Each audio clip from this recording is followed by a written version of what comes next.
Nós estamos dando sequência nessa manhã a uma mensagem que nós começamos semana passada falando sobre a visão que o profeta Isaías teve do Senhor sentado no seu trono alto e sublime. E aquela revelação, aquela visão que Isaías teve foi algo tão impactante que afetou a forma como que o profeta passou a ver as circunstâncias à sua volta, o mundo, o momento que ele estava enfrentando como nação. E falamos disso, sobre o impacto que teve, como que toda a expectativa que ele havia colocado naquele rei terreno, o rei Uzias, que tinha sido um rei próspero, que tinha elevado Judá à condição de maior prosperidade, poder econômico e bélico, desde o início da história do reino de Judá. E agora aquele rei estava leproso, aquele rei tinha morrido, na verdade, por causa de um juízo de Deus que veio, e a nação tinha então descido ladeira abaixo num estilo de vida de pecado, de distanciar do Senhor, de práticas que não agradavam a Deus. Isaías contemplava tudo aquilo com uma expectativa de que em algum momento aquilo pudesse mudar, sem saber qual que seria a esperança que teria a nação, mas ele tem essa visão, e toda aquela visão, ele tem a visão do Senhor, e toda aquela visão que ele tinha do mundo e das circunstâncias é tremendamente impactada através da revelação que ele recebe do Senhor. Mas aquela visão, ela também produziu um tremendo impacto na vida de Isaías, na forma como ele via não apenas o mundo, o lado externo, o mundo ao seu redor, o Uzias, as circunstâncias da sua nação, mas ele também impactado na forma como ele vê a si mesmo, em contraste com a revelação que ele teve do Senhor. E aí nós vamos dar sequência, então, falando nesse segundo aspecto, como a revelação que nós temos de Deus produz um grande impacto na forma como que nós vemos a nós mesmos. Como você se vê? Qual é a ideia que você tem de si? Qual é a convicção que você tem acerca da sua pessoa? Muitas vezes nós temos uma ideia equivocada de nós mesmos. Muitas vezes nós estamos com uma miopia, com uma distorção sobre quem nós somos. E quando nós temos a revelação de Deus, essa revelação, ela ajusta o foco e nos permite ter uma visão precisa de quem nós somos. Sobre isso eu quero falar com você nessa manhã. E o texto que nós vamos ler está em Isaías capítulo 6, a partir do versículo 5. Nós estamos dando sequência aos versículos que nós lemos na semana passada. Nós paramos no versículo 4 e hoje nós vamos começar no versículo 5, quando ele diz, Isaías diz assim: então eu disse, quando ele tem aquela visão do Senhor sentado no alto e sublime trono, ele diz: ai de mim, estou perdido, porque sou um homem de lábios impuros e habito no meio de um povo de lábios impuros, e os meus olhos viram o Rei, o Senhor dos exércitos. A primeira lição que nós aprendemos aqui, queridos, é que Isaías, ele é tomado de uma profunda convicção acerca de si, da sua condição de pecado, de pecador. Então, a revelação que ele teve do Senhor, soberano, governando inabalável, aquele que possui toda a autoridade, tanto como rei como sacerdote, aquele diante de quem seres poderosos, ardentes, zelosos, ardem em honra, humildade e obediência, e proclamam que ele é absolutamente, infinitamente, incomparavelmente santo. A visão que Isaías tem daquele que é eterno, cujo poder não se pode medir, cuja glória enche toda a terra, e que ao soar de sua voz, aquilo que parece inabalável treme, aquele que está presente preenchendo todos os espaços. Queridos, essa visão abre os olhos de Isaías, para enxergar a sua verdadeira natureza em contraste com a natureza daquele a quem ele vê. E essa visão provoca em Isaías, em primeiro lugar, um profundo temor. Pastor André, mas a gente não deve ter medo de Deus. Nós não devemos estar assustados ou apavorados a ponto de fugirmos da presença de Deus, mas o temor, a reverência, o profundo respeito, isso deve estar presente em nós, e a visão que nós temos de Deus deve produzir isso em nós. Veja comigo o verso 5, ai de mim, ele diz, estou perdido. Queridos, essa expressão, ai de mim, no hebraico, é a expressão oi, e essa expressão oi, sempre que ela é usada no Antigo Testamento, você vai ver que é uma expressão relacionada a um oráculo de juízo, a uma palavra de condenação que vem do Senhor sobre uma pessoa, um rei, uma nação. Quando você ouve as expressões, ai de ti, ai desta nação, ai desta pessoa, é uma expressão que significa ai para mim ou desgraça sobre mim. Isaías não estava simplesmente proclamando ali, declarando, fazendo uma exclamação emocional. Essa expressão no hebraico significa uma linguagem de juízo, uma pronúncia de sentença sobre si mesmo. Era isso que Isaías estava dizendo. Ele estava dizendo, estou debaixo de um juízo. Há uma sentença sobre mim. Havia em Isaías uma consciência esmagadora de culpa diante da santidade divina. É como que os olhos de Isaías se abrem para ele enxergar a sua verdadeira condição humana diante daquele que é santo, santo, santo, todo-poderoso. Isaías não está apenas dizendo, eu estou assustado. Ele está pronunciando sobre si mesmo o mesmo tipo de oráculo de juízo que os profetas pronunciavam sobre o povo. E ele segue dizendo, estou perdido, que significa, estou arruinado, estou destruído, estou condenado, é o meu fim. Queridos, esse era o sentimento do coração de Isaías, quando ele contempla a glória do Senhor, e ele olha para si, ele diz, meu Deus, o que eu sou? Eu estou perdido, eu estou condenado, eu vou morrer. Eu não tenho como subsistir diante desse ser santo, poderoso. Sabe, isso nos leva a pensar que a revelação que nós temos de Deus, ela deveria produzir em mim e em você um senso contínuo de temor, de reverência e de auto-humilhação. A gente não deveria ter aquela mentalidade que diz assim, mas agora nós vivemos no tempo da graça, Jesus morreu na cruz, derramou seu sangue, glória a Deus, o sangue de Jesus aí está disponível para me limpar de todo o meu pecado, não tem problema, dá nada, se eu pecar, se eu errar aqui, se eu fizer isso de errado, graças a Deus pelo sangue de Jesus, oh glória, eu vou seguir na vida assim. Não, a visão de Isaías é, como eu posso seguir vivendo, cometendo pecado, se eu estou diante de um Deus que é santo, que não aceita, que não tolera, que é perfeito, como eu posso seguir cometendo injustiças, fazendo o que é errado? Então, essa consciência da presença do Deus que é santo, cuja glória enche toda a terra, diante de quem seres ardentes proclamam que Ele é santo, santo, santo, Isaías diz, eu não posso seguir vivendo dessa forma.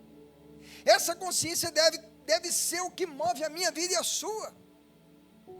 Quando nós temos a ideia de quem é o Senhor a quem nós servimos.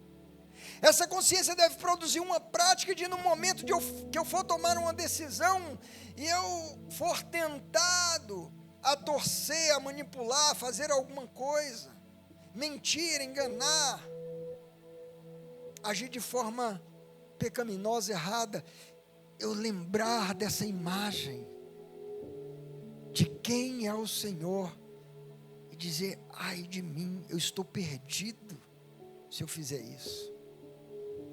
Haverá um juízo, eu estou condenado se eu fizer isso. Mas pastor, Jesus não morreu na cruz pelos nossos pecados. Ele morreu pelos nossos pecados e morreu sobretudo para que eu e você não pequemos mais. É o que João diz: filhinhos, essas coisas eu vos escrevi para que não pequeis. A vontade de Deus é a nossa santificação. Coloca para nós aí, Davi, Hebreus capítulo 10, verso 26. Hebreus 10, 26. O autor da carta aos Hebreus diz assim: porque se continuarmos a pecar voluntariamente, olha o que ele está dizendo, se eu continuar com a prática de viver pecando aleatoriamente, depois de termos recebido o pleno conhecimento da verdade, quantos aqui receberam o conhecimento da verdade, da palavra de Deus? Então essa palavra é para mim e para você. Se continuarmos a pecar voluntariamente, depois de termos recebido o pleno conhecimento da verdade, já não resta sacrifícios pelos pecados. O pecado na minha vida, na sua vida, tem que ser um acidente, não uma prática, não um estilo de vida, queridos. E é isso que Isaías experimenta quando ele vê o Senhor. Nós vivemos um tempo em que as pessoas parecem não temer a Deus. Elas se relacionam com Deus, elas falam com Deus como quem fala com um colega de classe, do trabalho, como quem fala com qualquer um. Elas abrem os seus lábios para pronunciar, muitas vezes fazer até piadas, usando o nome do Senhor. Queridos, os judeus, eles perderam a pronúncia do nome de Deus, porque eles não pronunciavam, tamanho era o temor que tinha. Porque a palavra de Deus diz assim: não tomarás o nome do Senhor teu Deus em vão. Eles levaram isso tão a sério, com tanta reverência, que eles disseram: não, eu não posso falar o nome de Deus de qualquer forma. E a gente fala aleatoriamente, sem qualquer filtro de temor. Ao invés de dizer o nome de Deus, eles diziam Adonai, soberano. Ou eles usavam Hashem, eles falavam o nome, mas não verbalizavam o nome. Os escribas, aqueles que faziam as cópias dos escritos santos, da palavra de Deus, quando eles estavam fazendo uma cópia, cada vez que chegava o momento de escrever o nome de Deus, eles trocavam de pena, se lavavam e faziam uma oração, e depois escreviam o nome. Talvez alguém diga: mas isso é um radicalismo religioso. Mas no coração deles o que havia era um profundo temor e reverência. Irmãos, Deus é santo. Diante dele se dobre todo o joelho. Diante dele toda língua confesse que ele é santo. Pastor, mas Jesus nos ensina a orar falando Pai. Jesus nos chama para ter uma intimidade com Ele. E é verdade. Podemos chamá-lo de Pai, porque afinal de contas Ele nos adotou como filhos. Mas o fato de Ele ter Pai e de Ele nos chamar para uma intimidade, para uma comunhão profunda, como um pai que ama um filho, você pode se sentir abraçado, sentar no colo dele, amado, mas nunca perca a linha, o limite do respeito, da reverência, da honra que são devidas a Ele. E essa honra, esse respeito é, sobretudo, na forma como que nós falamos e na forma como que nós agimos. Então, Isaías, ele tem aquela visão e ele pensa no que ele tem falado, ele pensa em como ele tem agido e ele entra em desespero. Ele diz: acabou a minha vida, eu não vou subsistir. Depois disso aqui que eu experimentei, depois dessa revelação, depois desse conhecimento, não há como eu permanecer vivo, eu vou morrer. Ele entrou em desespero, ele acreditou que realmente ali era o fim dele, por isso ele diz: estou perdido. Ou seja, Isaías teve uma profunda convicção do seu pecado, e não apenas do seu, mas da corrupção do meio em que ele vivia. Veja ainda o verso 5 novamente, ele diz: porque sou homem de lábios impuros. Ele diz: a razão pela qual eu estou condenado, eu vou morrer, virá um juízo de Deus sobre mim, ai de mim. Ele explica por quê, ele diz: porque eu sou um homem de lábios impuros. E não apenas isso, mas eu convivo, eu habito, eu me relaciono, eu ando no meio de homens de lábios impuros.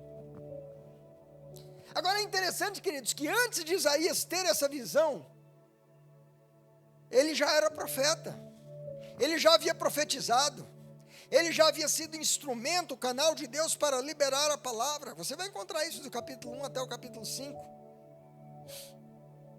E sabe o que eu aprendo com isso, queridos? Que não importa se eu sou pastor, se eu sou ministro de louvor, se eu sou obreiro, se eu sou missionário, não importa. Não importa quanto tempo você serve a Deus, não importa como é a sua caminhada com Deus, não importa o quanto você conhece da palavra de Deus, nada disso blinda você de pecar se você não tiver um compromisso, se você não tiver a revelação desse Deus que é santo. Quantos homens de Deus que foram usados, que foram canal, que foram voz profética, caíram, sofreram escândalos, ou foram um motivo de escândalo. Então Isaías, ele teme por sua vida por essa profunda convicção de que ele é um pecador. Ou seja, diante da revelação da santidade de Deus, a sua visão de pecaminosidade é realçada. É como se Isaías, até aquele momento, embora fosse um canal de Deus, um instrumento, um profeta do Senhor, ele ainda não tivesse se dado conta de quão pequeno, quão falhos, quão sujos nós somos. E parece que os olhos dele se abrem naquele momento e ele toma consciência disso. Por isso ele declara. E o que ele reconhece? Ele reconhece que os mesmos lábios de profeta, que profetizaram, que proclamaram a palavra de Deus, são lábios que também falaram de forma impura. É o que ele diz: ai de mim, porque sou um homem de lábios impuros. Queridos, quanto mais eu me aproximo de Deus, mais me torno consciente da minha natureza caída. E quanto mais eu tenho consciência dessa natureza caída, mais eu devo correr para a presença de Deus, reconhecendo quanto eu dependo da misericórdia dEle. Isso deve me levar a cada manhã, ao abrir os meus olhos, a primeira coisa é dizer: Senhor, obrigado pela tua graça. Eu reconheço que sou um pecador, mas Senhor, eu quero começar esse dia, eu quero viver esse dia sem pecar. Eu quero guardar a minha língua, os meus olhos, os meus ouvidos, os meus passos, as minhas intenções, as minhas motivações. Eu quero viver esse dia, Pai, de forma que eu chegue ao final dele, eu possa ver um sorriso nos teus lábios, uma alegria por eu ter vivido uma vida que agrada ao Senhor. A visão do Deus Santo deve produzir isso em mim. essa dependência de dizer, Senhor, eu preciso de ajuda porque eu sou pecador, a minha carne é fraca, a minha tendência é para o mal, Senhor, eu preciso desesperadamente da tua graça. E há uma promessa que diz que a graça de Deus, ela foi nos concedida para que nós devamos renegar as paixões desse mundo, as tentações, e vivermos de uma forma santa, justa e piedosa. Para isso que a graça nos foi concedida. A graça nos foi concedida para fazer vista grossa ao nosso pecado. Pelo contrário, ela foi nos concedida como uma força, como uma capacitação sobrenatural, para que a gente transite nesse mundo vencendo o pecado, sem ceder ao pecado. Mas outra coisa que a gente aprende aí com essa declaração de Isaías, ai de mim que sou um homem de lábios impuros e habito no meio de impuros lábios, é que a revelação da pureza divina fez com que Isaías não se julgasse superior aos seus contemporâneos, às outras pessoas. Isso aqui mostra uma realidade de humilhação. Isaías, ele não pensou, eu sou profeta, eu sou uma pessoa diferenciada, eu sou mais santo do que esse povo aí, pecador, idólatra, promíscuo. Olha aí o jeito que eles estão. Não, eu estou em outra categoria, eu sou um obreiro, eu sou um servo de Deus. E às vezes, queridos, a gente não fala isso, mas lá no nosso consciente, lá internamente, a gente está se comparando, a gente está olhando como que de cima para baixo, dizendo, não, essa pessoa nem se compara comigo, olha o que ele está fazendo, olha aí o pecado que ele cometeu, eu não sou mais assim, eu sou um cara muito bom, sou tão bom que me dá até vontade de chorar. Jesus conta a história de dois homens que subiram para orar, e um deles, um fariseu, ele começa a orar assim, Senhor, graças te dou, porque não sou como esses demais pecadores, e nem como este publicano. Aí ele começa a contar, jejuo 2 vezes por semana, dou o dízimo, e faço isso e faço aquilo. E o Senhor Jesus fala que o publicano, aquele que era considerado pecador, traidor, diz a palavra de Deus que ele nem ousa levantar os olhos aos céus. E ele diz, Senhor, tem misericórdia de mim, que sou pecador. E Jesus vai falar que aquele que se humilhou é o que saiu dali justificado. A visão que Isaías tem da glória de Deus tira os olhos de comparação dele em relação aos outros e traz o foco para si mesmo. Seria muito bom se isso acontecesse com cada um de nós. Se a gente parasse de apontar o dedo para os outros, de condenar o pecado dos outros, de ficar olhando e julgando o que os outros estão fazendo, e a gente começasse a olhar para o nosso procedimento, para a nossa vida, o que eu tenho feito. Se eu parasse de me preocupar com o erro que o outro está cometendo, e eu começasse a olhar para mim e dissesse, Senhor, eu não sou melhor do que o meu irmão, que pecou, que errou, eu sou tão pecador quanto, eu sou um homem de lábios impuros, eu habito no meio de um povo de lábios impuros. Mas também nós aprendemos que a revelação que Isaías tem da pureza divina, confronta nele, a visão que ele tem de si, ele identifica 2 coisas, primeiro, o que eu falo, e segundo, com quem eu convivo. Ele diz, eu sou um homem de lábios impuros, ou seja, o que eu falo não é digno de fazer com que eu siga vivendo diante desse Deus que é santo. Mas ele diz também, os lugares que eu percorro, com quem eu convivo, as práticas que eu tenho, os relacionamentos que eu cultivo, também não me fazem dignos de permanecer vivo diante do Deus que é santo. Então aqui, diante da visão do Senhor, ele olha, como eu tenho usado os meus lábios, com quem eu tenho andado. E eu queria fazer essa pergunta para você e para mim mesmo nessa manhã. Como que você tem usado os seus lábios? O que tem saído da sua boca? Ah, pastor, dá nada, todo mundo conta uma piadinha mais apimentada. Ah, pastor, dá nada, eu falei aquela mentirinha, mas foi só uma mentirinha. Mas Isaías está dizendo, meu Deus, eu vou ser fulminado, eu vou morrer, eu vou ser destruído, porque os meus lábios são impuros. O que você fala no seu íntimo? O que você fala nos seus pensamentos? Como que você está usando os teus lábios?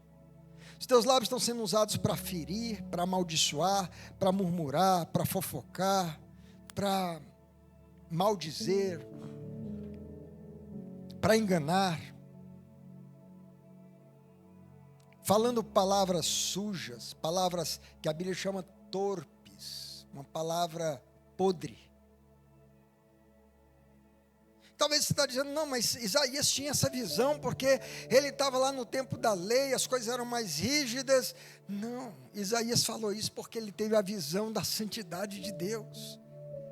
E quando Deus envia o seu Filho Jesus, é o seu Filho Jesus que é santo, que vai nos dizer que os homens darão conta de cada palavra frívola que proferirem. Não mudou o padrão, a régua continua a mesma. Deus é santo, Ele permanece santo, e Ele não vai abaixar o padrão de santidade dEle para se adequar à linguagem suja dos nossos lábios.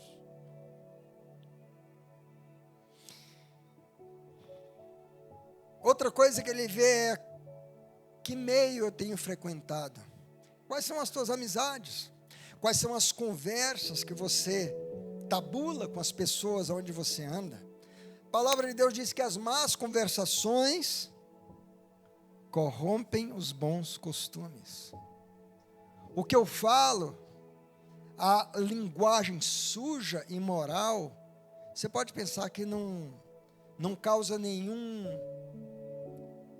efeito na sua vida, mas corrompe o seu costume, corrompe o seu valor do que é a santidade, corrompe a sua postura de temor diante de Deus, porque você começa a relativizar, você começa a misturar as coisas. Irmãos, Deus é santo, e Ele é digno que os meus lábios e o meu comportamento reflitam essa santidade. Às vezes você está cercado de pessoas, você cultiva, você gosta, você, como diz na linguagem mais jovem, curte, está se relacionando com pessoas que não temem a Deus, que não têm nenhuma reverência, que são inclusive zombadores, e está tudo bem, você está tabulando conversas ali, e até práticas, sendo influenciado por eles. E aí a gente chega no domingo, num lugar de adoração como esse, e nós abrimos o nosso lábio para dizer, Senhor, eu te amo, eu quero fazer a tua vontade, transforma a minha vida. Então, sem perceber, a gente se torna hipócrita. Deus nos chama para a santidade. Em terceiro lugar, o impacto da visão que Isaías tem de si mesmo diante da revelação do Deus Santo, é que ele entende quão indigno ele era de ver o Rei, o Senhor dos Exércitos. Veja comigo de novo o verso 5. Ele diz, ai de mim, estou perdido, estou condenado, é o fim da minha vida, não tem mais jeito, estou acabado. Ele diz, por quê? Porque eu sou um homem de lábios impuros, eu habito no meio de um povo de impuros lábios, e ele dizia, os meus olhos viram o Rei, o Senhor dos Exércitos. É como Isaías está dizendo, diante do que eu vi, como eu posso escapar? Queridos, essa questão de ver Deus é algo que deveria, sim, produzir em nós um temor tão grande. Eu acho que a gente não tem nem ideia do que isso significa. Porque eu vou te falar, eu acho que tem um monte de crente suicida aí. Os crentes começam a cantar assim: eu quero te ver, eu quero ver tua face. Ah, Senhor, eu vou ver a tua face, eu vou ver o teu rosto. Ah, Senhor, eu vou estar. E a gente não tem ideia do que a gente está pedindo. Porque quando Moisés, lembra de Moisés, né? Aquele homem de quem o próprio Deus fala assim: olha, nunca se levantou outro profeta igual a Moisés, com quem o Senhor falava face a face, como qualquer um fala com seu amigo. Um dia o Moisés tem uma ideia, um desejo, ele diz assim: Senhor, peço-te que me mostres a tua glória, eu quero te ver, Senhor. Está lá em Êxodo 33, 20. Olha a resposta do Senhor para Moisés, aquele homem que tinha uma profunda intimidade, aquele homem que subiu a montanha tremendo, fogo caindo, ele permaneceu lá na presença de Deus 40 dias, depois mais 40 dias. Aquele homem de quem Deus falou assim: olha, quando há profeta no meio de vocês, eu me revelo a ele por meio de sonhos e visões, mas com o meu servo Moisés não é assim. Com ele eu não falo por enigmas, eu falo diretamente. O Senhor responde a Moisés: você não poderá ver a minha face, porque ninguém verá a minha face e viverá. Quando o pai de Sansão, junto com sua esposa, recebem a visita de um anjo do Senhor, e eles trazem ali a sua oferta, e a fumaça daquela oferta começa a subir, e o anjo do Senhor sobe naquela fumaça diante dos olhos deles. Ele declara em Juízes 3, 22, olha o que ele declara para a mulher, para a esposa dele: certamente morreremos, porque vimos Deus. Quando o apóstolo João, em Apocalipse 1, 17, ele tem a visão do Senhor Jesus glorificado, ele vai descrever: seus olhos são como chamas de fogo, da sua boca sai uma espada afiada, seus cabelos são brancos como a neve. E ele vai descrevendo, depois que ele tem aquela visão, no versículo 17 ele diz: quando o vi, caí aos seus pés como morto. Queridos, a santidade de Deus, a revelação, o entendimento do Deus que é santo, deve nos gerar temor no coração. Isaías falou: eu vi o Senhor. Ele teve o mesmo sentimento que esses homens aqui tiveram: Moisés, João, Manoá, Esdras, capítulo 9, verso 6. Quando o povo peca, ele vai orar ao Senhor, ele diz assim: Senhor, eu estou confuso e envergonhado para levantar a minha face diante de Ti. Eu não tenho nem coragem de levantar a minha face, Senhor, quanto mais abrir os meus olhos e desejar Te ver, porque o Senhor é santo. Jesus falou em Mateus capítulo 5, verso 8, bem-aventurados os puros de coração, porque verão a Deus. Quantos aqui podem dizer que são puros de coração?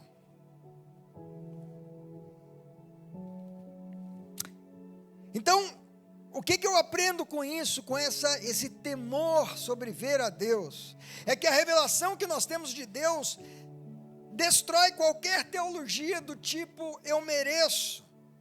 Não, eu sou o filho do rei, eu desejo, eu posso ver o rei.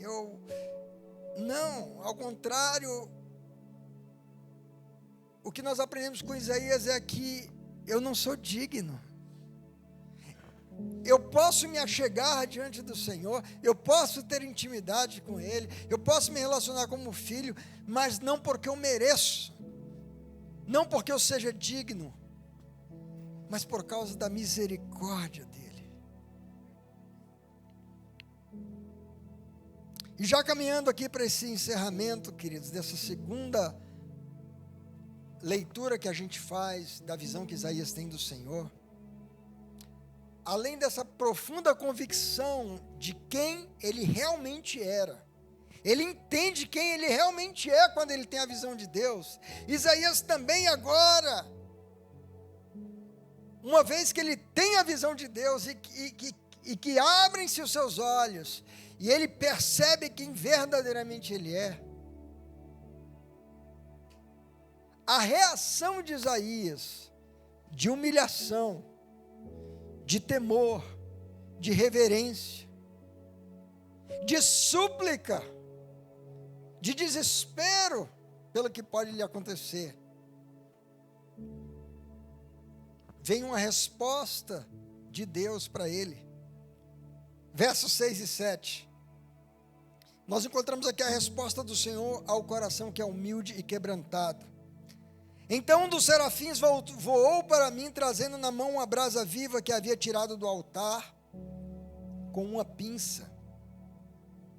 Com a brasa tocou a minha boca e disse: eis que esta brasa tocou seus lábios, e a sua iniquidade foi tirada, e o seu pecado perdoado. Diz, um dos serafins voou para mim. Queridos, diante de um coração quebrantado, sempre que o Senhor vê um coração quebrantado, o Senhor envia o seu mensageiro, seja um anjo, seja um profeta, seja um discípulo, assim como o Senhor enviou Ananias até Saulo, que estava ali humilhado, em jejum, quebrantado, buscando entender, arrependido. Quando Daniel se dobra diante do Senhor e começa a confessar os pecados do povo e a entender a visão, um anjo é enviado e o anjo diz: olha, desde o primeiro dia que você se dispôs a entender, um comando foi dado e eu vim para te trazer a mensagem. Quando o Senhor encontra em mim e você um coração cheio de temor, de reverência, de honra a Ele, uma consciência de quem nós realmente somos, totalmente dependentes, desesperadamente necessitados da graça do Senhor e da sua misericórdia, e nós vivemos entendendo essa realidade, nós confessamos que os nossos lábios têm sido usados de forma impura, e a gente se arrepende disso, que os meios que eu frequento não agradam ao Senhor, eu abandono isso, porque eu estou vivendo diante de um Deus santo. Quando o Senhor vê um coração assim, humilde e quebrantado, Ele vai enviar o seu mensageiro, não para nos condenar, não para dizer: é verdade, Isaías, você está terrível mesmo, não tem jeito para você, eu vou de fato acabar com você.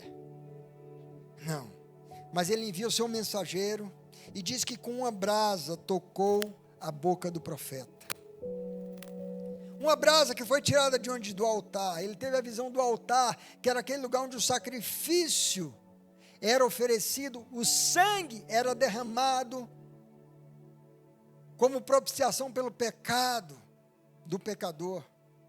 E daquele altar que é santo, daquele fogo que é santo, aquele anjo que é ardente, aquele serafim, ele toma uma brasa, um fogo santo, e toca nos lábios do profeta. E vai dizer que a iniquidade foi tirada e o pecado foi perdoado. Por que existem esses dois termos, iniquidade e pecado?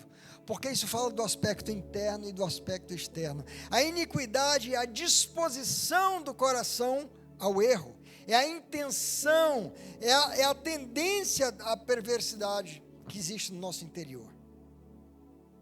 E o pecado é a consumação do ato.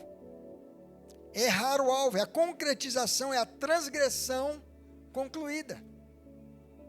Então, aquele anjo vem e diz assim: olha, a tua iniquidade, essa tendência para o mal aí, eu estou removendo isso.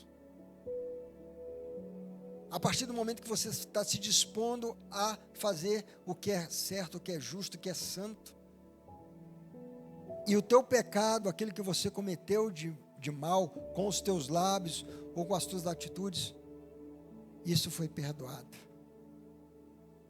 É por isso que 1 João capítulo 1, verso 9, o apóstolo nos escreve dizendo: se confessarmos os nossos pecados, Ele é fiel e justo para nos perdoar os pecados e nos purificar de toda injustiça. É a remoção do externo e do interno. Então, diante da convicção de pecado, temor, quebrantamento de Isaías, o serafim toca exatamente o que Isaías reconhecia como área de pecado em sua vida, os seus lábios. Ele diz: ai de mim, eu vou morrer. Acabou a minha vida porque eu sou um homem de lábios impuros. O serafim vem e toca nos lábios.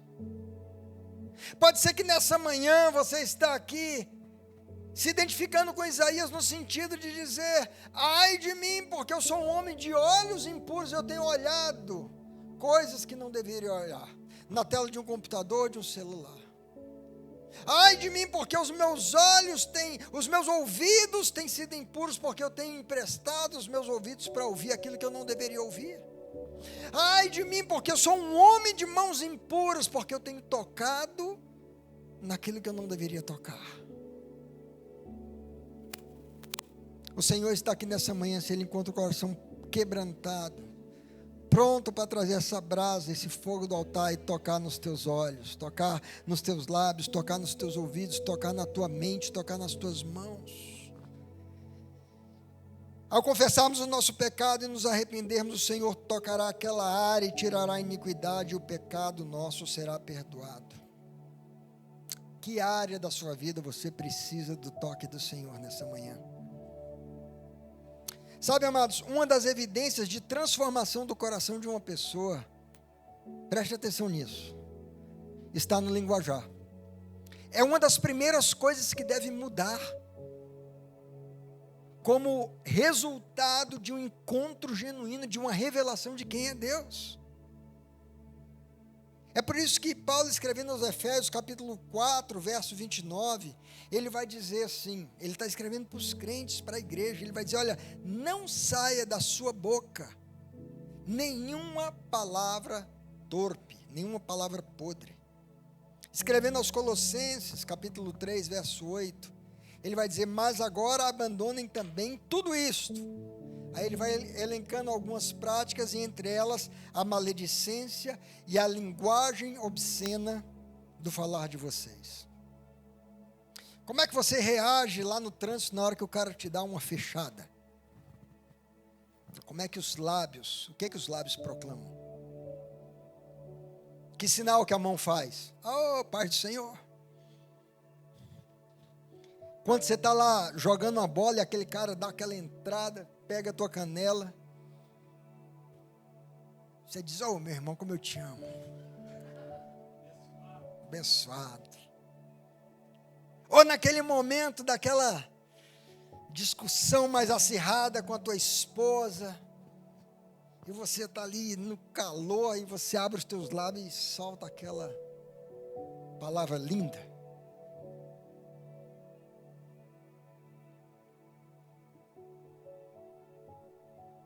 Primeiro Samuel capítulo 2, verso 3. Na oração de Ana ela diz: não multipliquem palavras de orgulho, que não saiam palavras arrogantes da sua boca, porque o Senhor é Deus, é o Deus da sabedoria, e Ele pesa na sua balança todos os feitos das pessoas. É por isso que Tiago vai dizer assim: meus irmãos, não é correto que essas coisas sejam assim. Tiago, ali no capítulo 3, ele está falando sobre o uso da língua. E ele vai dizer: acaso pode uma fonte jorrar do mesmo lugar o que é doce e o que é amargo? Uma árvore pode dar fruto bom e fruto ruim? Ele não tem como. Como que pode nós, os crentes, que temos a revelação do Deus que é santo, santo, santo, cuja presença está em todos os lugares, que nos acompanha, que nos olha, o Deus que é todo poderoso, que nos chama e que nos diz: sejam santos porque eu sou santo. Como que nós, tendo essa revelação, esse entendimento, podemos permitir que a nossa boca fale palavras sujas? Algo não aconteceu ainda.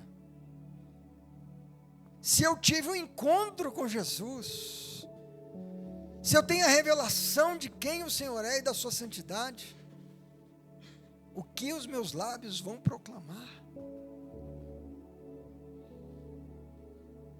Ah, mas todo mundo fala palavrão.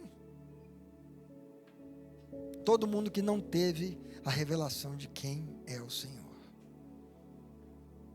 Porque talvez essa era a experiência de Isaías. Ele via no meio de um puros lábios, o povo falando um monte de coisa errada, suja, e às vezes aqui e ali ele também falava, ainda que ele era um profeta, um servo de Deus, um homem, um mensageiro do Senhor, mas aí chega um momento que ele tem um impacto, ele tem uma revelação de quem Deus é, e ele diz,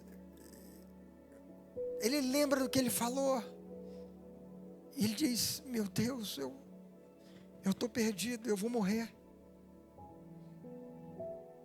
porque os meus lábios falaram o que não era devido. Quando eu tenho um encontro com o Senhor, queridos, a minha linguagem é dramaticamente impactada.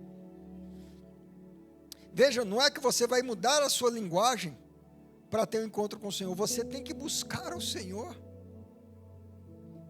e receber essa revelação para que a tua linguagem seja mudada. E se você está vivendo uma vida que as práticas não mudaram, a tua linguagem não mudou, a boca continua suja, ei! Algo precisa mudar. E ali diz que o fogo do altar tocou os lábios de Isaías, purificando. E sabe o que acontece? Isaías agora está purificado. Isaías agora ele está numa posição, numa condição, ele está pronto para responder a um chamado que vem da parte de Deus na sequência. Nós vamos falar sobre isso no próximo domingo. Como que a visão da glória de Deus impacta a nossa visão da missão.